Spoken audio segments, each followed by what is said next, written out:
अदाई 11,000 बिजली घरनि जे मथां तारूं 100 दफ़ा रड़ियूं कयूंसीं। जॾहिं लियाकत साहब मिनिस्टर हो उन खेदाऊं कयूंसीं। हर शहर के हर वापदार के चयोसीं खुदारा महिरबानी करे हे तारूं हटायो। बचड़ा मरी पंदा तारूं टुटियूं पयूं जिता किता संदतन पर असांजी कंहिं न ॿुधी। उन जो नतीजो इहो निकितो जो हिकिड़ो बचड़ो शाहज़ेब 11 साल उमिरि उहो सड़ी वियो। मोहम्मद असलम सीरियस आहे, रहमान सीरियस आहे। उन्हनि खे खैरपुर इलाज लाइ खणाए विया आहिनि। बस वारनि खे अपील था कयूं त इहे जेके आहे वापदा वारा एस जो इंजीनियर एसको जो चीफ इन्हनि ते FIR कनि ऐं असां सां हे जेको ज़ुल्म आहे जेको थियो आहे उन जो अज़ालो थिए।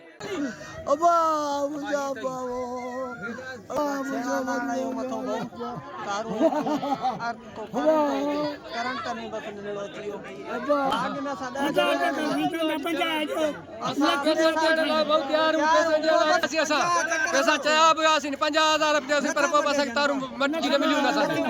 हिकिड़ो इहो ॿार असांखे पहुती आहे। ॿ सीरियस आहिनि जेके ख़ैर पिया आहिनि। 5-8 माण्हू हिते आहिनि जेके धकी घणा धकी थिया आहिनि। पूरी जॻह असांजी जेका सॼी जॻह करंट थी रही आहे असांजी। उहे असांजो हटाए वञनि। असांखे केॾो हींअर नुक़सानु पियो आहे। असां नंढा मासूम बचा जेके हींअर मरी विया ॿिया अञा ज़ख़्मी आहिनि उन्हनि जी बि ख़बर न आहे त उन्हनि जो इलाज छा थिए। वारनि जो चयो आहे 5 लख रुपया ॾियो, को चए 10 लख रुपया ॾियो। कंहिं बि असां ग़रीब सॼो पाड़ो जो पाड़ो आहे न हिते चङो मुड़ुसु को बि कोन्हे को ॿुधी न।